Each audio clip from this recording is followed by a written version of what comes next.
जय Hind students, Ilyas सरांच्या coaching क्लासेसमध्ये सर्व विद्यार्थ्यांचं स्वागत आहे. तर बाळांनो, आज आपण बघणार आहोत सराव संच 1.3. तर हा पहिला प्रश्न आहे, रिकाम्या चौकटीत योग्य संख्या लिहा. तर हा प्रश्न 2 मार्काला विचारला जाऊ शकतो. असा आहे, 3 गुणिले रिकाम्या जागा आहे, चौकट डब्बा आहे, त्याच्यानंतर रिकामा चौकट डब्बा आहे गुणिले 4. मग इथं या डब्यामध्ये काही नाही, -8 आणि ते संख्या आपल्याला तेही डब्यामध्ये काही दिलेलं नाही. तर या चौकटी डब्यामध्ये काय भरायचं आहे बाळांनो? तर 3 गुणिले 5. काय करायचं मग? 3 गुणिले 5 लिहिलं, मग लक्षात आलं तुमच्या. त्याच्यानंतर 2 गुणिले 4. इथं काय लिहायचं बाळांनो? 2 गुणिले 4. आता काय करायचं मग? त्या दोघांचं गुणाकार करायचं. काय करायचं मग? दोघांचं गुणाकार करायचं. 3 पाचा 15. आला बाळांनो. आता 15 वजा 8, त्याच्यानंतर इथं रिकामा डबा दिलेला आहे किंवा चौकट डबा दिलेला आहे. तर या ठिकाणी काय करायचं सर? बघा बाळांनो, इथे दिसतंय तुम्हाला, या चिन्हाकडे लक्ष द्या. तर मायनसचे चिन्ह ह्या दोघांची वजाबाकी करायची आहे. काय करायची आहे? वजाबाकी करायची आहे. 15 मधून 8 गेले तर राहणार किती हो? 7. तर बाळांनो इथे लक्षात घ्या. सर इथं चिन्ह कोणाचं द्यायचं आहे? मोठ्याचं की छोट्याचं? बाळांनो, इथं मोठ्या संख्यातून आपण छोटी संख्या वजा करत आहोत, तर धन चिन्ह राहणार आहे, म्हणून तिथं धन 7. आवडला असेल तर लाईक करा, शेअर करा आणि सबस्क्राईब करा. विद्यार्थी मित्रांनो, प्रश्न दुसरा असा आहे, खालील निश्चयकांच्या किमती काढा. तर या ठिकाणी बघा आपल्याला प्रश्न दिलेले आहे, ऋण 1, 2, त्याच्यानंतर 7, 4 अशा पद्धतीने प्रश्न दिलेले आहे बाळांनो. तर जर परीक्षामध्ये विचारला असेल तर त्या ठिकाणी कशा पद्धतीने सोडायचं आहे ते आपण इथं बघणार आहोत. 1 गुणिले 4, ऋण 1 आणि गुणिले 4 यांचा गुणाकार करायचं. त्यानंतर मग इथं वजा बाकीचं चिन्ह घ्यायचं. 7 गुणिले 2 अशा पद्धतीने लिहायचं. त्याच्यानंतर काय करायचं मग? ह्या दोघांचं गुणाकार करायचं बाळांनो. काय करायचं? ऋण 1 गुणिले 4, 4 1 4, ऋण चिन्ह देणं गरजेचं आहे. त्याच्यानंतर वजा 7 दोन्ही 14. तर बाळांनो, या ठिकाणी बघा, ऋण ऋण धन होतात.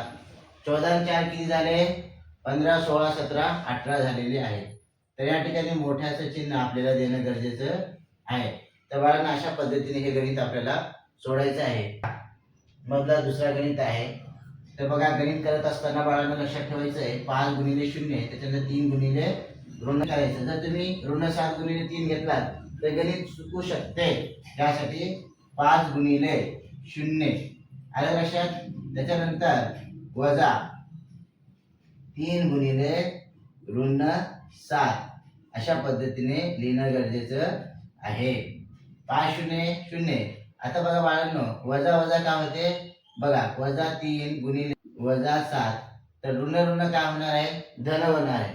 म्हणून या ठिकाणी बघा, 3 7 21, म्हणजे उत्तर आलेलं आहे किती? 21 आलेलं आहे. तर बाळांनो, अशा पद्धतीने हे गणित सोडायचं आहे. विद्यार्थी मित्रांनो, या ठिकाणी तिसरा गणित आहे. तिसरा गणित करत असताना लक्षात घ्या, या ठिकाणी गणित मोठी आहे तर घाबरायचं नाही. लक्षात घ्या, फक्त नियमानं चालायचं आहे. बघा काय करायचं मग? ह्या दोघांचं गुणाकार करायचं बाळांनो. कुणाचं? ह्या दोघांचं गुणाकार करायचंय. त्याच्यानंतर ह्या दोघांचं गुणाकार करायचं आहे. बघा कसं करायचं मग? 7/3 गुणिले 1/2 आलं का लक्षात. त्याच्यानंतर इथं वजाबाकीचं चिन्ह असतो बाळांनो, वजाबाकीचं चिन्ह. त्यानंतर 5/3, त्यानंतर गुणिले 3/2 अशा पद्धतीने आपण लिहून घेतलेलं आहे. तर काय करायचं बाळांनो? इथं बघा, पायात या ठिकाणी बघा, 7 1 7, 3 दोन्ही 6, वजा 5 3 15 गुणाकार करून घ्यायचंय. 3 दोन्ही 6 आलं का बाळांनो. आता बाळांनो, या ठिकाणी कसं आहे माहितीये का? 7 भागिले 6 15 भागिले 6, तर पाया समान आहे. मग काय करायचं? 7 वजा 15 भागिले 6 आलं लक्षात. म्हणून वजाबाकी करायचं. 7 मधून 15 गेले तर राहणार किती हो? या ठिकाणी 8 राहणार, मोठ्याचं चिन्ह, त्याच्यानंतर भागिले 6. आता काय करायचं मग सर? तर मला काय करायचं मग? इथं ऋण 8 भागिले 6 आलेलं आहे. कापाकापी करायचंय.